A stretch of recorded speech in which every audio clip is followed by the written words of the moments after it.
अफगानिस्तान के साथ मैच के दौरान इंडिया के 22 स्कोर पर 4 आउट हुए तो क्रीज पर रोहित शर्मा मौजूद थे, और जबकि रोहित शर्मा के साथ पार्टनरशिप लगाई रिंकू सिंह ने। रोहित शर्मा के साथ रिंकू सिंह ने जो पार्टनरशिप लगाई उससे पता चलता है कि अगर बाबर आजम के साथ ऐसी कोई पार्टनरशिप लगाए तो पाकिस्तान क्रिकेट टीम कई मैचेस जीत सकती है। रोहित शर्मा के पास तो रिंकू सिंह वगैरह जैसे प्लेयर मौजूद हैं, बाबर आजम के साथ कौन सा प्लेयर पार्टनरशिप लगाएगा।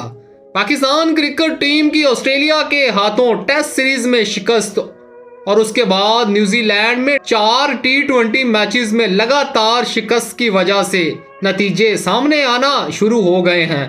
पाकिस्तान क्रिकेट बोर्ड के चेयरमैन ज़का अशरफ ने अपने ओहदे से रिजाइन कर दिया है। अब पाकिस्तान क्रिकेट टीम वापस आएगी और पाकिस्तान क्रिकेट टीम की शिकस्त का जिम्मा कौन अपने